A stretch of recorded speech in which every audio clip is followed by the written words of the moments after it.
দেখো thermal engineering না, engineering আজ হচ্ছে কত তোমার পার্ট 7 হবে না, পার্ট 7। আজকে কি ডিসকাস হবে? আজকে ডিসকাস হবে তোমার আগের দিন আমি পড়েছিলাম অ্যাডিওটিক প্রসেস না, পার্ট 5 এ পড়েছিলাম আমি অ্যাডিওটিক, পার্ট 6 এ প্রবলেম সলভিং করেছিলাম আইসোবারিক আর আইসোকোরিকের উপর প্রবলেম সলভ। পার্ট 5 এ কি পড়েছিলাম না, অ্যাডিওটিক প্রসেস পড়েছিলাম। তো অ্যাডিওটিক প্রসেসে আমি একটা প্রুফ করেছিলাম, 3টে সম্পর্ক করেছিলাম, আর কিছু পড়িনি, ঠিক আছে? আজকে পড়াবো বাকিটা, অ্যাডিওটিক প্রসেস আজকে কমপ্লিট করে নেবো, হ্যাঁ। আর নেক্সট এই নিউমেরিক্যাল অ্যাডিওটিক আইসোথার্মাল নিউমেরিক্যাল নেক্সট ক্লাসে হবে, ওকে। তো অ্যাডিওটিক প্রসেসে আজকে আমি অ্যাডিওটিক প্রসেস আমার কি ছিল, ডিকিউ ইজিক্যাল টু আমরা জানতাম 0, ঠিক আছে? এখানে 3টে রিলেশনশিপ ছিল, 3টে রিলেশনশিপ আমি প্রুফ করে দিয়েছি। যদি না পারো, অ্যাকচুয়ালি যদি তোমাদের সেমিস্টার এক্সামের জন্য পড়ো, তো সেমিস্টার এক্সামের জন্য প্রুফগুলো করতে হবে। আর যদি তুমি গভর্নমেন্ট জবের জন্য ভাবো, তো গভর্নমেন্ট জবের জন্য তোমার কি করতে হবে, প্রুফগুলো 3টে যে লাস্ট ফর্মুলা ছিল ওগুলো মনে রাখতে হবে। আচ্ছা কি ফর্মুলা ছিল সেটা একবার বলো তো, বলো কি ফর্মুলা ছিল? ফর্মুলা ছিল 1 number P1 by P2 is equal to কি ছিল, V2 by V1 whole to the power gamma. কি করে মনে রাখবে? আমরা জানি P ভেরিয়াস 1 by P, বল এলো, তাহলে P যদি 1 হয় তাহলে V কি হবে, V2 হবে, বুঝে গেল? P2 হলে V1 হবে। আর গামা, আর আমরা জানি অ্যাডিয়াবেটিক প্রসেসে কি জানি, P V2 the power gamma is equal to constant. এটার প্রুফ আমি করে দিয়েছি, P V2 the power gamma is equal to কনস্ট্যান্টের প্রুফ। এক পড়েছিলাম তো আগের ক্লাসে, পার্ট 5 এ পড়েছিলাম P V2 the power gamma. তো কার উপর গামা আসছে, এর উপর গামা, বুঝে গেল?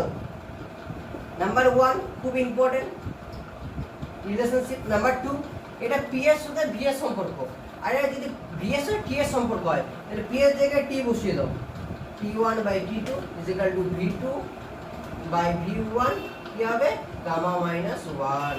এটারও আমি প্রুফ করিয়ে দিয়েছিলাম নাম্বার 2। আর নাম্বার 3 হচ্ছে কি রিলেশনশিপ ছিল, P এর সঙ্গে T এর ছিল, তাহলে T1 by T2 is equal to কি ছিল, T1 by P2 gamma minus 1 by gamma. যদি না খুব মনে রাখো, যে 3টে ফর্মুলা কিন্তু সবসময় মনে রাখবে, এই 3টে ফর্মুলা মনে রাখবে। তার কারণ হচ্ছে 3টে ফর্মুলাতে যে কোনো সময় শর্ট কোশ্চেন আসতে পারে, বা তোমাকে কি করতে পারে, তোমাকে নর্মাল একটা কোশ্চেন দিয়ে দিতে পারে যে এই কোশ্চেনটা তুমি সলভ করো, ঠিক আছে, নিউমেরিক্যাল। বা তোমাকে কোশ্চেন জিজ্ঞেস করতে পারে যে P এর সঙ্গে V এর কি সম্পর্ক, T এর সাথে V এর সাথে সম্পর্ক, আর T এর সাথে P এর কি সম্পর্ক, এটা প্রুফ করো সেমিস্টার এক্সামের জন্য। সেমিস্টার এক্সামে তখন তোমাকে কি করতে হবে, প্রুফ করতে হবে, ওকে। এতদূর পর্যন্ত পড়ানো হয়েছিল। নেক্সট আমি কি করবো, এর প্রত্যেকটা পার্ট কিভাবে করবো এটা নোট করে নাও, তারপর আমি বলছি।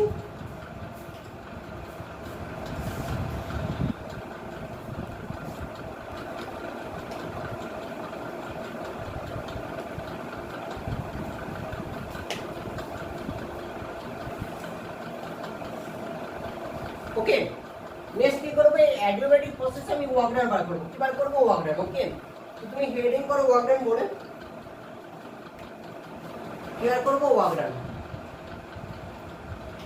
অ্যাডিওবেটিক প্রসেসে কি বার করবো, ওয়ার্কডান বার করবো।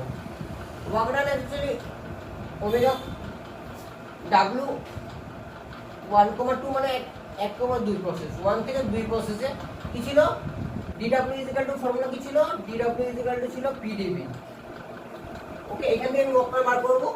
তো কি করবো, DW is equal two PdV, তো দুদিকে আমি ইন্টিগ্রেশন নিয়ে নেব, 1,2 এদিকেও লিখবো 1,2। তাহলে এটা যদি আমি লিখি তাহলে কি লিখতে পারি, W 1,2 is equal two integration 1,2 PdV, ওকে। আচ্ছা PdV আমরা আরেকটা কি জানি, অ্যাডিওবেটিক প্রসেসে P V2 the power gamma is equal to হচ্ছে P1 V1 two the power gamma, তাই তো, ইজ ইকুয়াল টু হচ্ছে P2 V2 the power gamma, ওকে। তাহলে P এর জায়গায় আমি এই দুটো যদি সম্পর্ক বসাই তাহলে কি যে বসাতে পারবো, P এর জায়গায় বসাতে পারি P1 V2 the power gamma by V2 the power gamma, P1 V2 the power 1 gamma by V2 the power gamma, এটা আমি এখানে বসাতে পারি। তাহলে আমি বসাতে পারি W 1,2 is equal two P এর জায়গায় বসাচ্ছি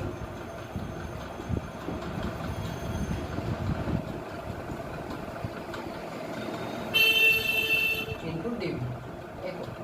আচ্ছা দেখো, DV এর কার সাথে ইন্টিগ্রেশন আছে, ইন্টিগ্রেশন আছে V এর সঙ্গে, তাই তো, DV এর ইন্টিগ্রেশন মানে V, তাহলে P1 V2 the power 1 gamma, এটা কনস্ট্যান্ট মানে বাইরে বেরিয়ে যাবে।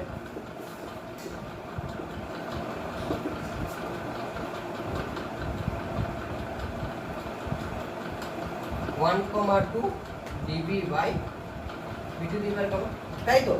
এটাকে আমি আরেকটা লাইন কি লিখতে পারি, P1 V O to the power gamma 1, integration 1,2 integration 1,2। এটা যদি উপরে চলে গিয়ে হবে V to the power minus gamma হয়ে যাবে, V to the power gamma তো যদি উপরে চলে গিয়ে V to the power minus gamma into d v. আচ্ছা এই পার্টটাকে আমি এটা মুছে দিচ্ছি, এই পার্টটা এখানে করছি, তুমি নোট করে নাও, পার্টে নোট করে নাও, তারপর মুছে দেবো, হয়েছে? ঠিক আছে, নেক্সট আগের লাইনটা থেকে মুছে দিচ্ছি, হ্যাঁ এই লাইনটা বাদ দিই। এই ছিল W is equal to P1 V to the power 1 gamma 1,2 integration. এটা দেখো ইন্টিগ্রেশন যদি x to the power minus n dx হয় তাহলে ফর্মুলা কি?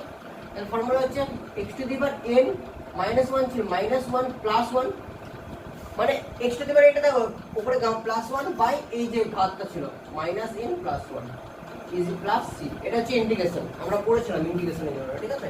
তাহলে এটা যদি ইন্টিগ্রেশন হয় কি হবে, এটা যদি ইন্টিগ্রেশন হয় হবে V to the power minus gamma আছে, x to the power gamma V to the power minus gamma, তাহলে হবে V to the power minus gamma plus 1 by minus gamma plus 1 1, বুঝে গেল? দেখো একই একই দেখো, ওকে। তাহলে আমি এরপর কি করতে পারি, P1 V to the power gamma লিখতে পারি। আচ্ছা এটাকে আমি যদি ভেঙে দিই তাহলে কি আসবে, 1 মাইনাস গামা করছি, বুঝতে পারলে? মাইনাস গামা প্লাস 1 মানে হচ্ছে 1 মাইনাস গামা, আর এটাই মানে কি আসবে V to the power 1 minus gamma 2 minus V1 1 minus gamma, তাই তো? বুঝা গেল কি করে গেল? এটা ইন্টিগ্রেশন, এটা যদি বোঝাতে হয় আবার ইন্টিগ্রেশন বোঝাতে হবে। ইন্টিগ্রেশন কি বোঝাতে হবে, ইন্টিগ্রেশন x dx মানে কি হবে 1,2, তার মানে x মানে হচ্ছে x to the power n plus 1 by 1, মানে x টু দি পাওয়ার এখানে 1 ছিল তো 1 প্লাস 1 আমি বললাম না প্লাস 1 বাই যেটা ছিল বাই 2 1,2, তার মানে কি, তার মানে হচ্ছে x স্কয়ার, এটা আমি 1 প্লাস 1 x স্কয়ার বাই 2 করছি, মানে হচ্ছে একবার এটা 2 সাফিক্সে, তাহলে x to the power 2 minus 2 minus আরেকবার 1 করে তুমি মানটাও ডাইরেক্ট বসাতে পারো, কিন্তু আমরা এটা মান ডাইরেক্ট বসাবো না, বুঝে গেল? এটা নেক্সট এটা কি আসছে P1 V to the power gamma. আচ্ছা এই পার্টটাকে আমি বার করে নিচ্ছি, 1 মাইনাস গামা বার করে নিলাম, ওকে। তাহলে কি আসছে V to the power 1 minus gamma minus V1 1 minus gamma, তাই তো? এরপর আমি কি করছি, এরপর আমি করছি এটাকে এটাতে গুণ করছি, এটাকে এটাতে গুণ করে দিচ্ছি, তাহলে এটা রসাগু 1 মাইনাস গামা আসবে। তাহলে কি আসছে P1 V to the power gamma into এটা into V2 1 minus gamma minus আবার এটার সাথে এটা গুণ করব, তাহলে P1 V to the power gamma into V2 V1 1 minus gamma, তাই তো? বুঝে গেল? একটা কথা বলো ভি টু দি পাওয়ার, আচ্ছা আমি যখন করবো তখন বুঝাবো, ঠিক আছে? নেক্সট দেখো, নেক্সট আমরা একটা সম্পর্ক জানি কি P1 V to the power gamma is equal to P2 V to the power gamma, এস অন্য জানি P1 V to the power gamma is equal to P2 V to the power gamma. তাহলে P1 V to the power gamma জায়গায় আমি P2 V to the power gamma বসাতে পারি, অবশ্যই বসাতে পারি। তাহলে 1 মাইনাস গামা চলে এলো, এই মানটাকে কি বসাচ্ছি, এই পার্টটা বসাচ্ছি, হ্যাঁ P2 V2 gamma into V to the power 1 minus gamma minus P1 V1 note করে নাও, তাতে নোট করো।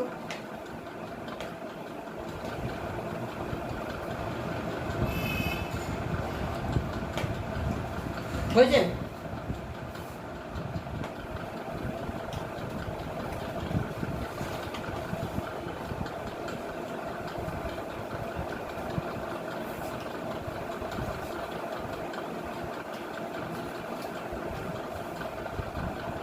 কি আসছে এই পার্টটা, তাই তো? এই পার্টটা আমি উপরে লিখছি P2 V2 equal gamma into V2 1 minus gamma minus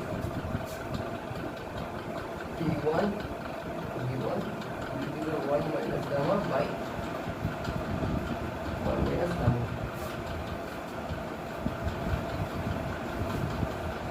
W is equal to আসছে, তাই তো?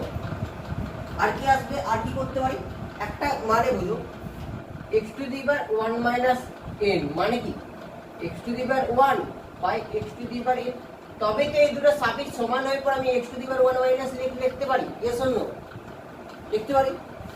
তাহলে আমি এটাকে কি বলতে পারি, p2 v2 the power gamma, এটা কি লিখতে পারি বলো, v into v2 by v2 the power n, v2 the power gamma বলতে পারি তো, একই নিয়ম দেখো। মাইনাস এটাকে কি লিখতে পারি, p1 v2 দি পাওয়ার, এটা গামা ছিল তো না, gamma into v1 v2 the power gamma is equal to 1 minus gamma লিখতে পারি তো অবশ্যই। দেখো এটা এটা ক্যান্সেল আউট হয়ে যাচ্ছে, এটা এটা ক্যান্সেল আউট হয়ে যাচ্ছে, তাহলে w ইজ ইকুয়াল টু কি হলো, a2 v2 minus p1 v1 1 minus gamma. তাছাড়া আর কি লিখতে পারি, দেখো এটা যদি মাইনাসটা কমন নিয়ে যেতে, এদিকে মাইনাসটা কমন নিতে পারি, তাহলে আমি লিখতে পারি p1 v1 মাইনাস করে দিলাম, তখন মাইনাস যদি কমন নিই তাহলে এখানে কি হবে, p1 v1 minus p2 v2, আর এই দিক থেকে যদি মাইনাস কমন নিই তাহলে কি আসবে, গামা মাইনাস 1, মাইনাস মাইনাস কেটে গেল, হয়ে গেল। তাহলে ফাইনাল ইকুয়েশন কি হলো, w is equal to p1 v1 minus p2 v2 by gamma minus 1, কখন, যখন হুইল এক্সপানশন, যখন এটা বেরিয়ে যাচ্ছে এক্সপ্যান্ড হচ্ছে, ঠিক আছে। আর যখন কম্প্রেশন হবে তখন p2 v2 টা আগে চলে আসবে, p2 v2 মাইনাস, তখন p1 v1 টা পড়ে যাবে, p1 v1 গামা মাইনাস 1 যখন হয়ে কম্প্রেশন হবে, এক্সপানশন যখন এক্সপ্যান্ড হয়ে যাবে তখন কি হবে, p1 v1 by p2 v2 gamma minus 1, আর যখন কম্প্রেশন মানে হচ্ছে যে কম্প্রেস হচ্ছে তখন কি হবে, p2 v2 টা আগে চলে আসবে, ঠিক আছে। এই ফর্মুলাটার জন্য এত প্রুফ করালাম, এই প্রুফটার জন্য তোমাকে, যারা আমি আবার বলছি, যদি তুমি এসএসসির জন্য পড়ো বা স্পেশাল ক্লাসে তোমাকে ফর্মুলা বা তোমাদের জন্য মনে থার্ড ইয়ারের পরীক্ষা আসছে, তোমার ইন্টারভিউ আছে, থার্ড ইয়ারের ইন্টারভিউর সময় তোমাকে কি করতে হবে, তখন ফর্মুলা মনে রাখতে হবে, বুঝা গেল। তখন তো তোমাকে মনে রাখতে হবে না যে প্রথম থেকে ডেরিভেশন এলো, কিন্তু সেমিস্টার এক্সামে যে ডেরিভেশনটা খুব ইম্পর্টেন্ট। আর আরেকটা কথা, ডেরিভেশন যদি না বুঝাতাম তাহলে তোমরা বুঝতে পারতো না স্যার এইটা কোথায় আসছে। যখন তুমি পরীক্ষার জন্য সেমিস্টারের জন্য পড়ছো তখন ডেরিভেশন আসতে পারে, আর যদি তুমি নর্মাল এক্সামের জন্য পড়ো তখন কিন্তু এই ফর্মুলাগুলো মনে রাখতে হবে, কি করে এলো সেটা তো জানতেই হবে না, ওকে, নোট করে নাও।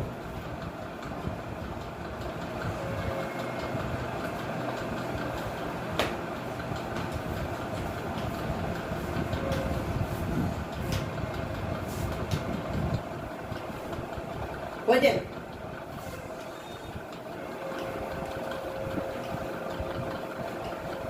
তাহলে আমরা ওয়াগনার সমান কি পেলাম, যখন এক্সপানশন হচ্ছে তখন ওয়াগনার নিচে কি পেলাম বলো, p1 v1 minus p2 v2 minus gamma minus 1। আচ্ছা p1 v1 মানে আমি বলতে p1 v1 মানে বলতে পারি m আর t1, আর p2 v2 মানে বলতে পারি m R t2, gamma minus 1 equal to m R যদি কমন নিয়ে নাও m আর t1 মাইনাস t2 গামা মাইনাস 1, কখন, যখন এটা এক্সপানশন হচ্ছে, ফাইনাল ফর্মুলা মনে রাখা খুব ইম্পর্টেন্ট কোশ্চেন। আর যখন এটা কম্প্রেশন হচ্ছে তখন কি হবে, তখন কি বললাম, p2 v2 টা আগে চলে আসবে, p1 v1 টা পরে হবে, গামা মাইনাস 1, p2 v2 যদি আগে আসে আর t2 টা আগে আসবে এখানে, তাহলে m R t2 minus t1 by gamma minus 1।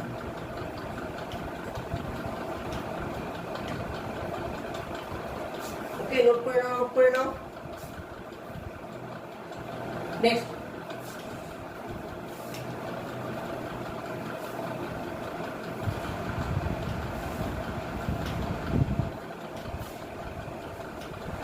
হচ্ছে যখন বলবে, ধরো বার করতে বলেছে হিট সাপ্লাই, কত হবে, অ্যাডিবেটিভ প্রসেস। আমরা জানি হিট সাপ্লাই মানে কত হয়, হিট সাপ্লাই আমরা আগেই পড়েছি প্রথমে, অ্যাডিবেটিভ প্রসেসে কোনো হিট সাপ্লাই হয় না, ডিকিউ ইজ ইকুয়াল টু 0 হয়, বুঝতে গেল। বা তোমার 3 নম্বর question, change in internal energy, খুবই পরে আমরা ইন্টারনাল এনার্জি আর এনথালপি, আর একটা কোশ্চেন আছে চেঞ্জ ইন এনথালপি,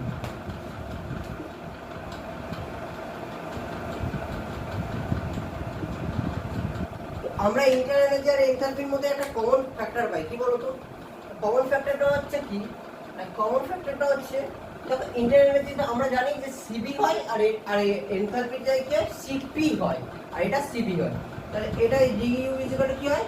এম সিবি টি2 মাইনাস টি1। বারবার বলছি ইন্টারনাল এনার্জি মানে হচ্ছে সিবি থাকবে, আর যদি এনথালপি থাকে তাহলে কি থাকবে?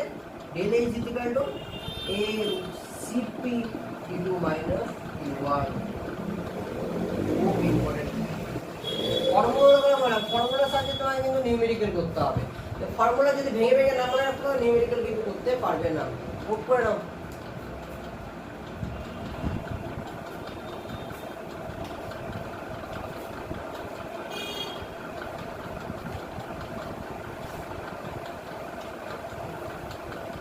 হয়েছে?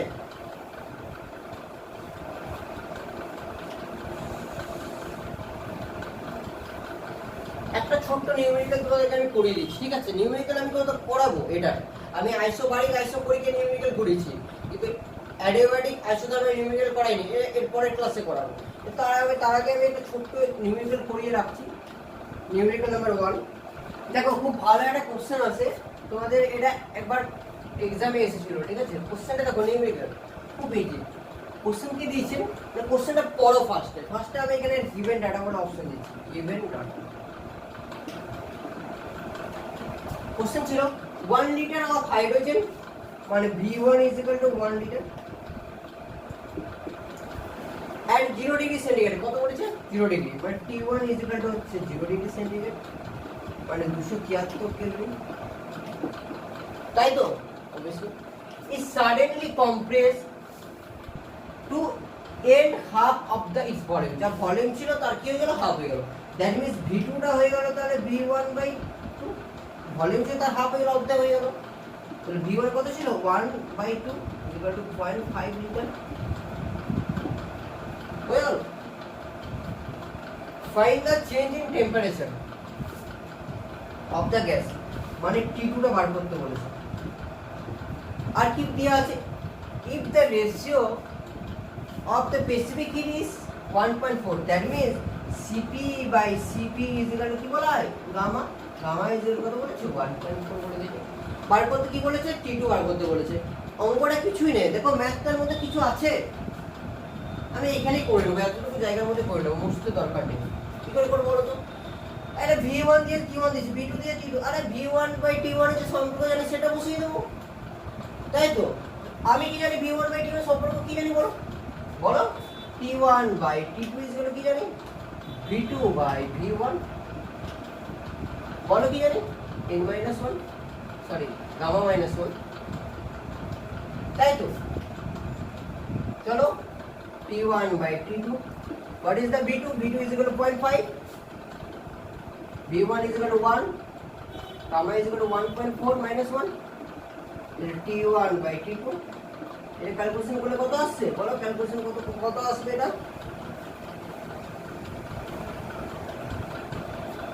ক্যালকুলেশন করে আসছে 0.758 আসছে। দেখো এটা 1/2, এটা 5/10, মানে হাফ 0.4 করে দাও, তাহলে 0.752 আসছে। তাহলে আমি বলতে পারি T2 is equal to এটা হয় এটা, T2 is equal to হচ্ছে T1/0.758। T1 কত? What is the value of T1? 273 is equal to 0.758। Calculation করলে কত আসবে? ক্যালকুলেশন করে কত আসছে? 360। ম্যাথ কিছুই না, কিন্তু আর বলছে সম্পর্ক। এই যে রিলেশনটা পেলে কোথা থেকে? যবে বুঝেছি তবেই তো পেলে। এই রিলেশনটা তোমার কিন্তু মনে রাখতে হবে, এই তিনটে রিলেশন, ঠিক আছে? নোট করে নাও, ওকে? আরেকটা কথা, আজকের ভিডিও এখানে শেষ করলাম। নেক্সট পার্ট 2 আমি এরপর পড়াবো হচ্ছে আইসোথার্মাল হয়ে গেছে, অ্যাডিয়াবেটিক হয়ে গেছে, এরপর পড়াবো কোয়ালিটি অফ প্রসেস, ওকে?